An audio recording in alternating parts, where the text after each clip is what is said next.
So hi everyone, my name's Nat and I'm the head of community at Exceptional Individuals.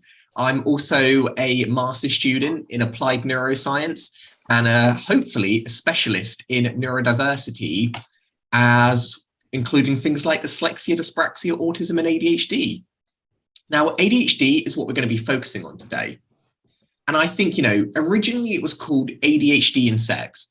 Now, after doing research very similar to the autism one, it comes quite clear that there is no differences in gender, a difference in sex. It's the same in male and female. However, it's how it presents itself and how society views it, which tends to be the key difference. So I'm going to read title today, ADHD and gender differences or sex differences. And I think that will be more fitting. Now, for any of you who were expecting to learn about ADHD and sex in terms of the intercourse, this isn't today. However, I have been doing a little bit of research on it and it is really fascinating. Though I'm not going to be talking about it today, I just want to mention that there is people with ADHD do struggle when it comes to sex. Now, that either can be due to overstimulation, it can be to struggle to focus, the mind is wandering. That's not a topic for today, but really interesting, and maybe we'll mention it. Oh, Madeline, good to see you. I said, I would like to add that I'm a volunteer at an ADHD Europe Women's Project. Well, great to have you run a website. Well, your insight will be really useful today. So if you haven't heard of Exceptional Individuals today, we support people who are neurodiverse as well as organizations becoming more inclusive. We also help people get into work. So if any of you are thinking, you know what, I could do with a better workplace, or I really could do with some help, get in contact. I think what makes us particularly unique is the vast majority, about 80% of our team are neurodiverse. So we live and breathe. Myself, I have dyslexia and dyspraxia, ASD, and OCD, a lot. And I'm not trying to add ADHD to it, but there are a lot of the characteristics with it that I really resonate with. And something we'll learn today is that it's not so simple as you have ADHD. There's so many other factors you need to take into consideration. Do you have a co-occurring condition? Does your sex play a part in how it presents itself? Is your gender different to how people kind of pick up on it? Are there things that like mental health that come as a result of ADHD, such as personality disorders, depression, anxiety? All these things sadly go together pretty inseparable. So while previously we used to be a massive advocate for, okay, this is how you overcome ADHD, this is how you can use it to your advantage, now we've changed the narrative a bit, because beforehand, though it had the best of intentions, it was a bit ableist, because we're saying we're trying to change ourselves to fit into a neurotypical world. These days, we're hopefully more progressive and we're looking at it about, okay, ADHD is for life. Okay. And yes, we can find coping mechanisms and strategies, but it's about getting the best out of who we are rather than trying to be someone who we are not. And this heavily relates to sex and gender today, just because people with ADHD, particularly females, have had to mask, had to change who they are in order to get the help that they need and deserve. So with that, let's kind of see where we're going. But if any of you missed our webinar last week, because we do them every single Thursday, the last one we did was the stupid dyslexic trope. And I know it sounds offensive, but it was meant to, because for so many years, since the dawn of media, we have been labeling people who are neurodiverse as dumb, stupid, the comic relief, kind of creating this view on what we think they look like. And it has a massive part to play in the stereotypes that we know today. It relates a lot to ADHD. When you think of someone with ADHD, do you think of a female or do you think of a male? If you think of a male, that's probably because of how it's been portrayed to you in the media. So definitely worth a watch. So ADHD and sex differences. What are the differences between male and female? Now, the spoiler here is not really many differences from a neurological point of view. However, more research is needed, and there are some studies which say there are differences, but those studies have really small kind of like pools of people they interviewed and did the research on. So I'm not ready to kind of claim it just yet. But are there differences in ADHD and how it presents itself or how society views it? Absolutely. So a quick definition of ADHD, it stands for Attention Deficit Hyperactivity Disorder, ADHD. Now, if you have attention deficit, that has to be there in order to have ADHD. But if the hyperactivity part, that's negotiable. You don't have to have hyperactivity in order to have ADHD. It's why it used to be known as ADD. ADD? Yeah. But nowadays, we've kind of grouped them together and it's just ADHD. However, there are 3 subtypes. So subtype number 1, hyperactivity. So this is most commonly the view of what we see ADHD as when we see like someone who is really hyperactive, really has a lot of energy, kind of like me, and like buzzing around. But there are other ones. There's also impulsive, inattentive. So this could be someone who just acts without really thinking or might struggle to concentrate. They could struggle to hold down a job, concentrate in lessons, keep their mind focused on one thing. And then you have the last one, which is combined, inactive and hyperactive. So tell me, if any of you are diagnosed with ADHD, do you know what subgroup you belong to? Because there definitely is a difference between males and females. Males are typically hyperactive, females are typically inattentive. But in terms of who have combined, that tends to be the most prominent one that people are diagnosed with most frequently. But it's worth knowing that this is one diagnosis. These are just different ways that it presents itself. So there is only one diagnosis for ADHD, and it is the same diagnosis for male or female, but how it presents itself, now that is the key difference. Nice, we've got combined, but more attentive. I don't know my type, but I guess combined. Yeah, they don't always tell you the type as well. And I think it can make a big difference because let's say no one tells you what subtype of ADHD you have, and everyone's trying to support you with strategies that support someone who is hyperactive. But then you realize, oh, you don't even have that subtype of ADHD. So the coping strategies aren't going to work for you. This is why it can be really important to know what works for you. Nice. Natalie's got hyperactivity, ADHD. Thanks for sharing. And I do think it's important to know, though I said predominantly ... that doesn't mean it's not possible. You can absolutely be female and still have hyperactivity. We got T. Ali says, to be honest, both, but I find hyperactivity shows differently in males and females. It absolutely does. And that's for a number of reasons. And it's, you can change as well over time, like it can affect you differently. But also, though we're not talking about medication today, we did that on a previous one, the type of medication you have is often different depending on how it affects you. So depending on your subgroup. Oh, we got some more. We got ADHD changed dramatically since I got autoimmune disease. That is interesting. That is interesting. We've got Amelia says, inattentive for me. Nice. Tim says, I have observed that females that possess ADHD often refer to an inattentive hyperactivity. Yeah, no, that makes a lot of sense. So thank you everyone for sharing, and it's really interesting to see. Now, here's one more definition and this is one I get a bit confused with myself. So apologies if I mess up today, but I just want you to know I am aware. So there is a difference between sex and gender. And sex is what I wanted to focus on today, but the research told me otherwise. So we're going to go where the research is taking us.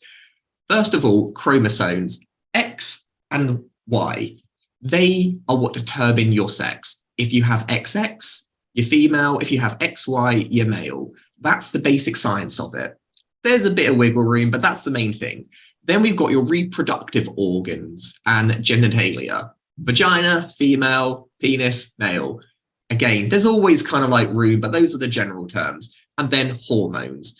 Men have a lot of testosterone and females have a lot of, oh man, I'm not going to pronounce the word, but there are a key difference with the amount of chemicals that flow through your body. But yet when it comes to gender is culturally defined. So depending on what society you grew up with, whether it was a Western society, Eastern society, the view of gender can be very different. The idea that men love fixing things and like banging with hammers, that isn't part of our chromosomes. This is something that culture created. Or, women are a bit more fragile, very emotional. Again, that's a cultural thing. And all these different things make up how we view it. So just keep it in mind when we're going through today and ask yourself, is this more related to sex or more related to gender? Because traditionally, most studies kind of use this term interchangeably, and it's only in recent years where we've really started to separate them. Oh, and we've also got a comment about menopause, and that is true. It can change over life as well, and different on how it affects you. Now, you may notice today that we're talking black and white, male, female. We're not talking about transgender or people who don't kind of assign to a particular gender. And that's done on purpose, not because we don't recognize them, but because the research just hasn't been done. There's no research. So when we're going through today, please do not think we're trying to alienate any particular group. We're just going to be using male and female today because that's what we have to go on. But I would be fascinated to see research following, hopefully in not so distant future. So quick question to all of you. Are there differences in the brain between men and women with ADHD? Yes or no? And again, I want to know your personal thoughts. Are there differences with how the brains function, or are there not? So at the moment, we've got 100% yes. Now, this is an interesting one because, again, you can call me out on these things because there's still a lot of research that needs to be done. But no, there aren't any differences really. The brains are very similar. Like I said, ADHD men and women are the same. It's the same disorder, and they're not separate disorders. Now, you could argue yes, because the way that the brains kind of function, the different amount of chemicals, there are differences. But honestly, it's negligible. It's not anything that I would write home about. So though, like I said, there are some studies which say there are, the vast majority of them, particularly the credible ones, say no. And like Natalie says, it depends on multiple factors. Yes, but we're all built differently. So it is yes and no. But if we're looking from a broad approach on, is the brain drastically different? No. But again, how it presents itself is. Now, how do we actually classify what is ADHD? Who's the person calling the shots here? Again, it's not universal. We think that there's one diagnosis to rule them all, but it depends on where you are in the world. It depends who's calling the shots. In America, and most of the world, in fairness, it's a DSM-5. It's this beefy book, which is the A to Z of mental disorders, though it doesn't just have to be mental. And there's 5 different versions. It's always being updated. And it's the reason why we say, oh, it used to be called ADD, now it's ADHD, then back and forth, because they're always updating it. If you're in the UK, though, and a couple of other countries, we use the International Clarification of Diseases, version 11. They're pretty similar, to be honest, and they used to be a bit different, but as time goes over, they complement each other more than ever. But it's why that potentially, if you were to get diagnosed in the different countries, someone may end up with ADHD and someone may not because of slight little nuances. So it is also worth making sure that how similar are they? It does vary depending on condition. With autism, like Asperger's, well, we got rid of that, but the ICD kept it for a little bit longer. So there was a bit of a mismatch between some people being diagnosed with it and others not being diagnosed on it. So the first study we're going to look at is an interesting one, and I did all this reading so you don't have to, is Internalising comorbidities in primary school children with ADHD. What is comorbidities, I hear you ask? Well, this is when you have more than one condition. So hands up if any of you are holding more. Does anyone have ADHD and something else? Yeah. Okay, yep, Madeline, God, yeah, yes. I mean, we all have loads. And this is because neurodiversity is a spectrum. it's not really individual conditions, but we like to label things because it makes us easier to treat, support, and nurture them. But realistically, we're all over the shop. So it's worth knowing. So in this study, it was found that females with ADHD show more symptoms of anxiety than males. Males might be a bit more like boisterous, a bit more like outlandish, but females tend to be more introverted, more anxious, more self-conscious. And as a result, they might be less likely to show their ADHD characteristics, where males are like, whatever, I'm just going to be me. And again, always ask yourself, is this to do with sex or to do with gender? I would argue probably gender on this one, but then again, it could be either or. Then we found there's no sex differences for ADHD and anxiety symptoms. So really interesting. We found when it comes to the way that females present themselves, there is definitely a difference. But when it comes to the sex differences, so again, we're talking from a biological point of view here, we're talking about X and Y, no difference. No difference is found. Interesting, right? But always remember, do not ever take any of these things as pure 100% fact. They are the results of these studies, and you always need to look at how reputable is the people doing the study, how many people are being studied, how diverse the pool is, for you to make a really well-informed decision. And lastly, girls with ADHD have higher depression than boys. Now, is depression, is similar, anxiety is something which they've noticed they genuinely have through having ADHD, but the depression, is that part of the ADHD, or is it as a result of having the ADHD and having to conceal it? I don't know. You tell me, but it's probably a mixture. Okay, we've got, Natalie says, I don't get anxious, too organized for that. Well, that's interesting, Natalie, particularly because you mentioned that you do show the hyperactivity side of ADHD. Melanie says, add in dyspraxia and ADHD tendencies. Nice, you've got a good cocktail there. Charlene says, I can relate, definitely had a lot of anxiety and depression during my teen years and through my 20s. We've got, I think RSD feeds into depression.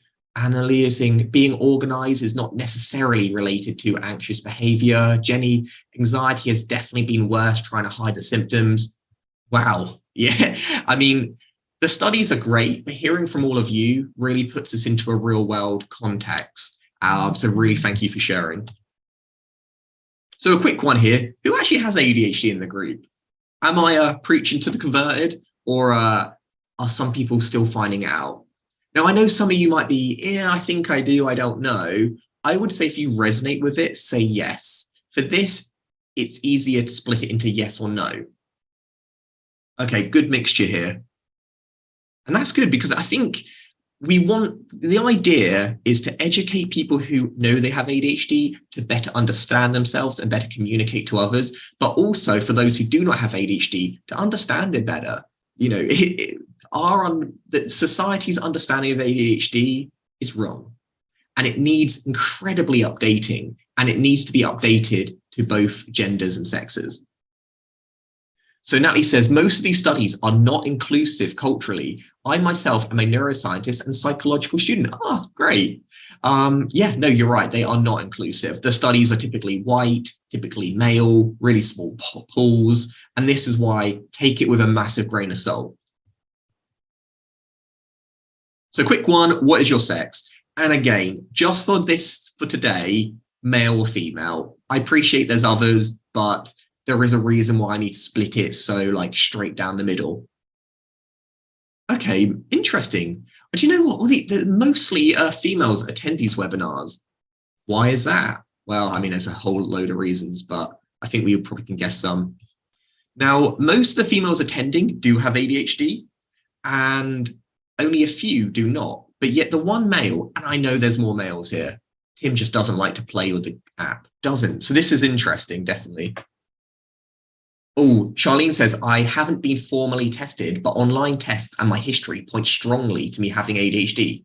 That's a good point. And today we are going to be saying, if you resonate with it, that's good enough for us, because females are less likely to be diagnosed. So it'd be unfair to kind of rule out your experiences. But what I will say on those online tests, and EI, we have them too, use them as a starting point. You know, you need to go to a clinician in order to really know if you have ADHD. The tests are a starting point. You know, like when you read your horoscopes, you have everything they're mentioning. So just be mindful with those things.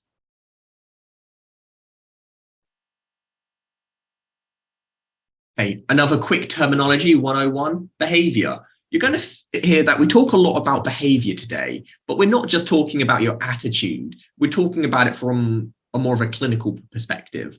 This is the measure of the observable responses made by a person, often reactionary. So in, for instance, psychology, we are often looking at behavior because it's not something you can just run through an MRI machine. It's something which we're visibly seeing. These responses can be measured as traits that are witnessed and form the basis of a diagnosis. It's important to know because, again, there's no test for ADHD. You can't just jab someone, get some blood about that, you got some ADHD there, or do a brain scan. It's due to your behavior, how your actions, how you interact with the world that determines whether or not you fit the criteria for ADHD. So keep that in mind. Oh, we've got the waiting list is horrendously long. I hear you here. It's why we personally don't recommend having the diagnosis completely, because you've always got to ask the pros and cons of having it. But that's not for us to say today. Now, the next report I'm doing, so do different factors influence whether girls v boys meet the ADHD diagnostic criteria? Remember, it's the same criteria whether you're male or female, but can things influence that?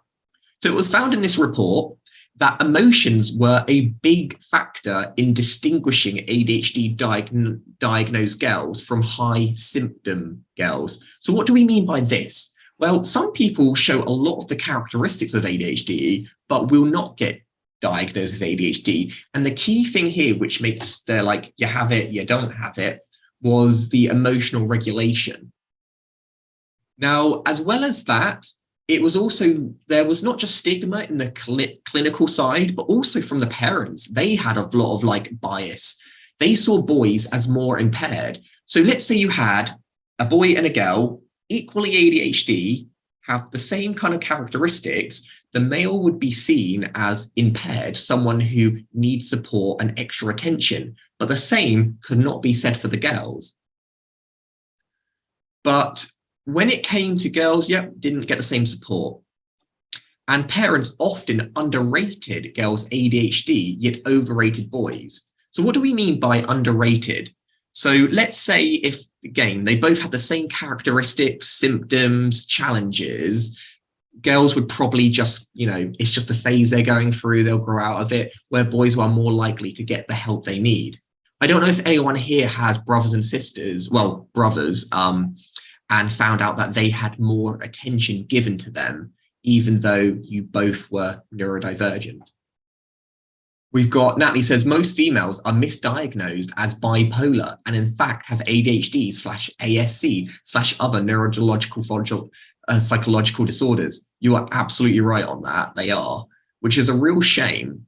And this comes down to the fact there's one diagnosis without any kind of little asterisks. Look out for these different ways of presenting itself if you happen to be female. So a quick one here. For those of you who were diagnosed, and if you weren't, please don't reply to this one. At what age were you diagnosed with? Were you in your early years, under 16, 17 to 30s, or 31? Now, you can see here, if it's green, it's mainly female. And this is useful because it shows us the clear split. Now, we know your formative years are the most important when it comes to developing how you see yourself, the support you get. So ideally, right, you want to be diagnosed as soon as possible. And most people, well, most boys are diagnosed like early years, like primary school. But as you'll see here, 100% of people attending today have, and appreciate it's a small sample size, but still was over 31. And this really isn't common. This really isn't uncommon, that most people get diagnosed later in life. And those are only the ones who really have the drive, the need, and the means in order to get diagnosed. Natalie says, this year, by my neurological team, I was 38. And Ania says, my personal opinion, diagnosis is very helpful when it comes to welfare support. Also, some friends and family undermine self-diagnosis. That's very true. They might say, you're making this up. I am aware of long waiting lists. I got ADHD and autism diagnosed this year, and I have pushed the NHS and my GP many times. It was worth it. Oh yeah, and Amelia says 30, about a generational gap, 47. I was 33. It really does. It is a generational thing as well. And again, there is a stigma attached to having ADHD. So some people might not want to pursue it for that reason. Wow, we've even got like 56, 58. Oh, you're changing your age every second. But it makes a difference. And I mean, I'd love to know if you all thought it was worth it or not, because I appreciate it is a stressful process to go through. So another quick study, and I hope you're all enjoying this so far. In Norway, there was a study analysing differences in ADHD that were never treated for ADHD before. And that's really important. So these were studies done on people who were suspected of having ADHD, but not physically diagnosed. They found abuse and criminality were more common in men. And this is really interesting because this is a common thing. If you are male with ADHD, you are more likely to have substance abuse issues. You're more likely to be addicted to things like gambling, and you're more likely to struggle with any of those sort of addiction, abuse type things. Really, really sad. But yet when it comes to women, on the other hand, it affects far more when it comes to eating, somatization disorders. These are things like either binge eating, not eating, like vomiting, like out of breath, like more kind of physical reactions. So quite different ways in how they present themselves. But again, when they went under the scanner, it's the same stuff we're seeing, but the way it presents itself is significantly different. Why is that? Can we really pin it all down to social factors, or does there have to be something more genetic involved in it? Research is still needed. But other than those two things, there was very, very few sex differences found. And I think that's really interesting. We know typically when we think of males, they are more likely to go to prison. They're more likely to be like gambling addictions. Females are more likely to have low self-esteem, be more self-conscious of their environment. But maybe we can't really say whether or not that's solely due to society, but the data is looking that way. A few other comments, because I think these are really interesting. We have saying, I have multiple serious health conditions and they have been diagnosed, ASD, ADHD, FND, and the list is growing each appointment. Yeah, I think I got to the point where I thought, this isn't Pokemon. I really don't need to catch them all. I know I'm neurodiverse and that's good enough for me at the moment, but I can appreciate why it can benefit people because different help available. We've got, I have read statistically, the stats say 70% of people in prison are neurodiverse. The system lets us down and isn't designed for us. Yeah, I heard that. It was 50% when I heard, but now it has kind of gone up. Really interesting. It's like if you're male, Black, and have ADHD, very, very likely to be in prison. Around 60% with mental health issues as well, and ND. Really interesting. So ADHD is diagnosed more in males. Now, I've told you my opinion. I've told you what the science and the research is saying, but what is your opinion? Like, do you have any hunches, reasons, or stats, or things that you could share now? Because remember, research is still needed. And though I have been looking at studies today, as we already said, they're not that diverse. And we only show like a small percentage of society. So the reason could be very different depending on where in the world you are. It could be different in terms of how you resonate, your sexual orientation, your gender, like all these things could play a part. And while they're coming in, I will quickly show you this. Oh, here we are. That the population size is huge, but the sample it doesn't reflect society. Okay, we've got, why can we not all collaborate to start a study?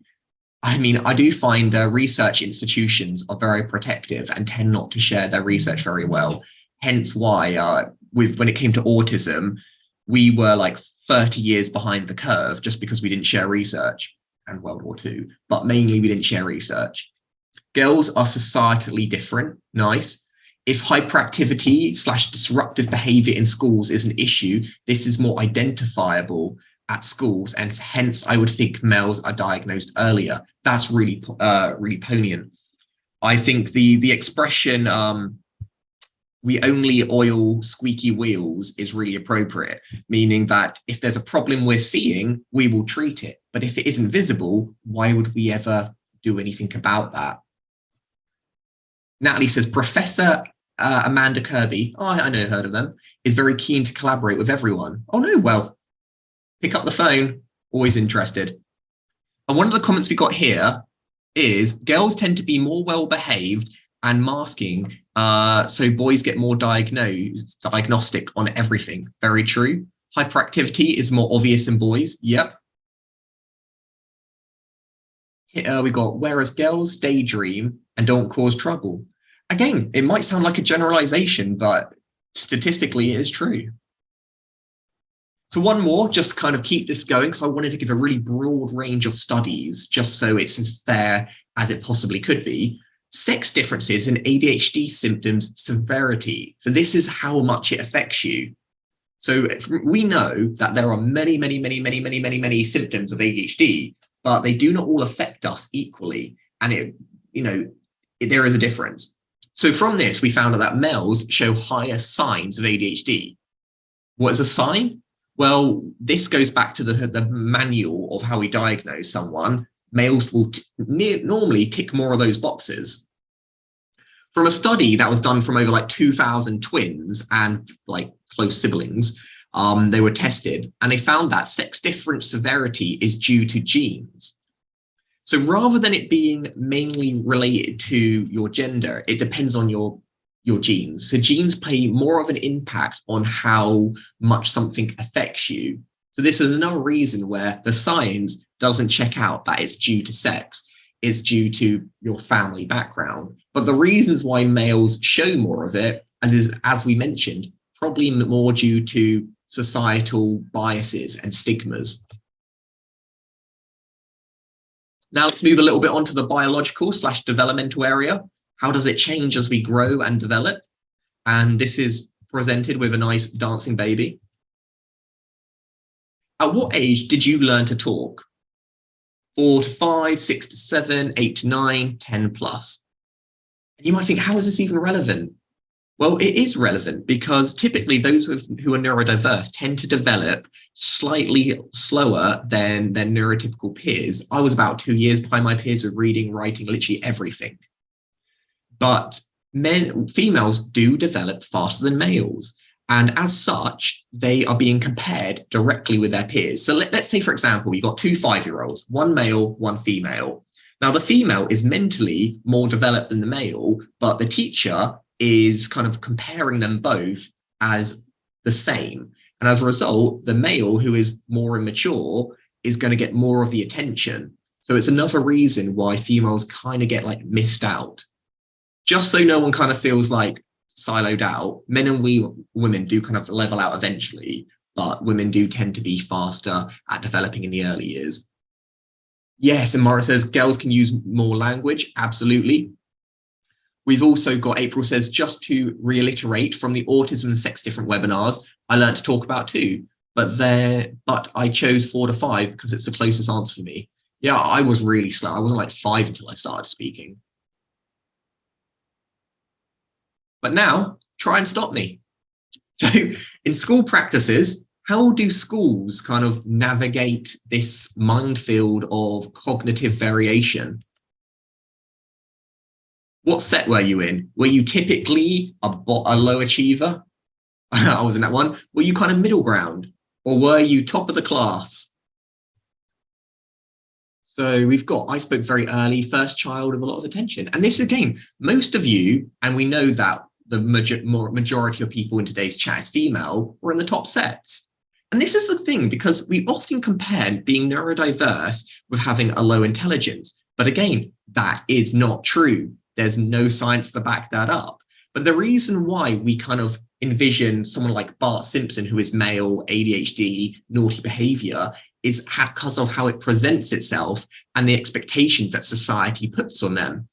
Whereas females will not demonstrate their kind of ADHD tendencies. They'll mask it, they'll be more introverted, and they'll probably put in more work in order to kind of cover it up. They tend to be in the higher sets. But who cares about the smart kids? We're more focused on the kids who are like throwing things at us. So there is a reason why we do not notice females and we do not give them the diagnosis. And by the time they've kind of like matured in secondary school, you know, they found their coping strategies. So the likelihood of them being diagnosed then really slim. It's why, unfortunately, most of you got diagnosed later in life, because ADHD isn't something that goes away. And it's only maybe in later life where you start to learn more about yourself, where you think, wait a second, the way my brain works is very different to how my friends and family's brain work. Yes, we've got border was a factor as well. Really interesting. So a few cultural influences, historical, geographical, and family factors can affect assessments and intervention processes, depending on where the world. So your color of your skin, your religion, your gender, all these things can impact whether or not you are diagnosed. Let's face it, a lot of people who get diagnosed are diagnosed by like white doctors, and they have witnessed hundreds and hundreds, probably thousands of cases of ADHD in their career, but the people who they are diagnosing probably look very similar. So it's unfortunately quite natural that they might miss out, say, someone from like a Black Caribbean background might show their ADHD in a very different way to what that doctor is used to seeing. And they might miss the criteria. So worth knowing. I would say it's nearly impossible to stop bias, but maybe if you're going to see your GP or professional and just mention, do you have much experience dealing with people from my culture and my background, just to see if they are at least aware that there can be differences. Do not assume doctors are like gods. They're real human beings and are prone to mistakes just like the rest of us.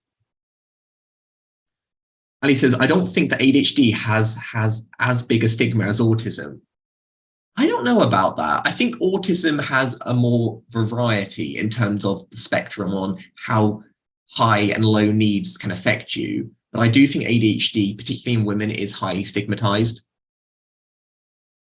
But the two can coexist. Absolutely. You can have ADHD and autism. In fact, that's actually quite common. So a quick one here in terms of activities. What did you like as a child? Sports, music, reading, art? And this is, again, really to show you how gender does play a difference. So for males, we got sports, nice music. The activities we do, because again, thinking of ADHD, you're thinking of someone who's riding a bike, playing football, non-stop moving around, but someone who is in the back of the classroom, staying quiet, kind of reading to themselves, they would not be considered ADHD. But as we do know, you can absolutely be ADHD and be more introverted. So keep it in note. First one, ADHD has different neural origins in each sex. And females and males would benefit from differential diagnosis and treatment. Now, there's not a right nor wrong answer on these necessarily, but it's interesting to kind of get a feel of the room. So ADHD has different neural origins in each sex. Yep, it is no. As far as we can tell from the data that we have available, there are no differences. It is the same. The difference is how it presents itself. I said it before and I'll say it again, but I want everyone to leave here with a really clear understanding. And then we've got female and males would benefit from different diagnostic and treatments. I would say yes. So though it is the same condition, we should very, very much take it into consideration, because you can't separate culture and identity and gender. It is baked into who we are as a species. At least I think so. So I would definitely say, like how we have subtypes of ADHD, which were meant to capture more individuals, so less people fall under the radar, we should also definitely have a consideration for the sex or gender that you resonate with. As to how that would look, more research is needed. So much talking today, but hopefully you're all finding this interesting. And this is overdiagnosis and influence on clients' gender and diagnosis. So this was a study done to find out, why is there such a difference in terms of male and females being diagnosed? Are males more likely to have ADHD, or are they just over-reported? And it was found that ADHD is overdiagnosed. Roughly for every 3 guys who have ADHD, 1 female will be diagnosed with ADHD. So we are going to have more. But why is that? So boys and girls with potential ADHD got sent to 1,000 psychologists. So it's a decent sample size, okay? For potential individuals who had ADHD were all sent to some psychologists. In this group of 1,000 who were arguably equally to have ADHD as much as both all equal, 2 times more male boys were diagnosed. That is a considerable difference. But how can this happen? Well, therapists do not adhere to diagnostic manuals. So you know this big booklet that I told you about like tells you that? They don't consider it like a science. In some ways, it's a bit of an art, because it's done from your personal experiences, your understanding, and not all therapists, psychologists, or whoever diagnose you are created equal. And they all have their slight little spin or their slight kind of a recipe on how they determine whether or not you tick the boxes. Overdiagnosis of ADHD occurs due to gender bias. The research tells us that it is equal. Male and female is equal from what it looks like. However, the data on who's being diagnosed doesn't reflect that. The best way we can do to change this is, one, if you are female and have ADHD, talk about it, let people know about it. We need to spread the awareness, but also we need better training in diagnostic tests. For the people who are doing these tests on a day-to-day basis, they might be very, very, very smart individuals, but that doesn't mean that they still don't require training to understand about the biases that we all have. We shouldn't claim that we aren't biased. We are biased as individuals, but at least understanding it, we can go a long way to overcoming some of the pitfalls of it. Okay, I have male friends who is classically observed ADHD, is in 40s and underdiagnosed. Interesting. I think there is not enough time given to the diagnostic process. No, it's like in out, it's a conveyor belt at the moment. And yet we still have massive, massive wait times. Okay, this is the last one. And this is the interesting one when it comes to the chemical side. Because remember we asked you earlier, is there a difference in the chemical makeup of the different brains and sexes? So the study compared ADHD brains in male and females. The results showed significant interactions between sex and age. So depending on your age and your sex, there was different parts in the brain that were kind of lighting up, where the neurons were sending their electrical impulses. So in many ways, this could be conceived as contradictory to some of the things I've said previously. This was quite a small study, but what I'm saying is we cannot say definitively that there aren't differences, because when we do MRI scans, the brain does light up in different places. Now, with this, you'd ideally want like a male and female twin to get the most realistic viewpoint, but it's worth taking into consideration anyway. I don't want you leaving with a definitive answer today, because that just wouldn't be correct. But what you can say is things like statistically, or more likely, more often, more prone to, they are the best way to spread correct views rather than kind of throwing along the wrong narrative. So that was kind of the key of today, but I just want to like point out quickly, like I do every webinar, if any of you do have ADHD and are in work, regardless of whether you are diagnosed or not, we can get you like free support, coaching, mentoring, equipment is one of the main things we do at EI. So first of all, got a job, tick, then have an assessment with us. This is like an hour. It's like hardly any time at all. We're going to tell you, or you're going to tell us how your ADHD affects you, what your job is. And together we're going to come up with a really good report. We're going to apply for that grant, get that funding, and hopefully get you sorted. It's only available in the UK at the moment, but it's an amazing scheme that I highly recommend you get in contact with us if you think this fits your box. If you're looking for work though, unfortunately, there's not funding available for that. But thankfully, we're a social enterprise, so get in contact and we can normally support you for free with coaching and mentoring. Oh, you know what? I feel like today's been more talking than normal. We've got a few minutes left on the clock. So any final questions, comments, now is your time. Okay, we've got maybe the lived experiences of ADHD in men and women changes the brain. It is definitely true how your early years, depending how people treat you, does change the structure of your brain. So that is true. We've got very interesting webinar. Thanks, Nate. You can come again. You've got Maura says, thank you for this excellent webinar. It was great. Okay, everyone, my boss is here, so feel free to say how great it was. If there was ever a time to do it, it's now.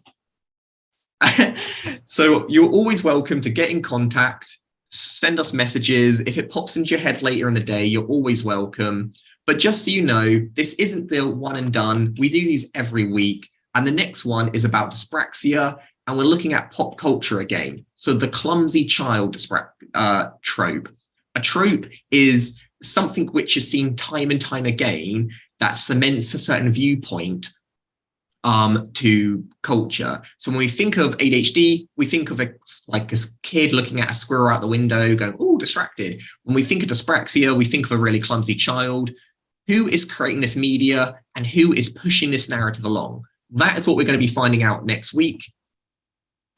And if you want to watch today again, or you want to catch our other webinars that we've done on ADHD, a really good one is a brief history of ADHD, go on our YouTube channel, like and subscribe, ring that bell, and you can catch up on all our other webinars that April has really kindly edited for us. Here's our details.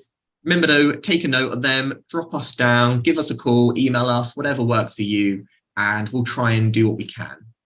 Nat, can I ask something? Yeah, go for it. Yeah, I'm regular, so I can say to your boss that I really appreciate your communication skills in spite of, dyslexia. I feel that you take many different points of view, that there's no right or wrong. So I really appreciate that. What I would like to ask, it's a lot of information how to recognize, and then it's already quite a lot about diagnosis. I wonder if you've done something in the past, or maybe you plan to do something around how to make life easier when you have ADHD, autism, dyspraxia, dyslexia, because, certain things overlap and maybe can be neurotypical, common kind of solutions, or maybe some typical for different types. But I'm very curious how we can save energy, especially now when myself have a long COVID, so chronic fatigue, and many people have comorbidities. So saving energy and focus and memory is just vital. Okay, well, my colleague Ruth did a webinar a while back on emotional regulation on terms of how people can better kind of conserve their energy. So we do have that one, but as to future ones, we can definitely plan them into next year's thing. We'll be coming up with new ideas soon, so any ideas would be great. But also we do offer one-to-one coaching, which is more personal. So though we don't have any what you've mentioned just yet, you can always sign up for our coaching. And at the moment, I don't know how long the waiting list is, but it's definitely worth it. But I will look into more holistic, kind of real practical, this is what you could do in order to support you techniques going forward. Thank you for that. I booked last night actually sessions with your colleagues because I was awarded access to work. So I'm waiting for mentoring and IT support. So Yeah, but I was thinking about other people because I also share information within the Polish community, because in Poland, diagnosis is not free of charge, and there are so many Polish people living in UK. So that's why I'm a kind of a bridge between, English content, and I share with others. Thank you. No, thanks. We love having you. So thanks to keep coming. All right, well, everyone, I think that's all for the day, but thank you so much for coming, and it's been really great to have such an active audience and sharing all your opinions. I hopefully catch you in the next ones, but really appreciate it. Bye, everyone.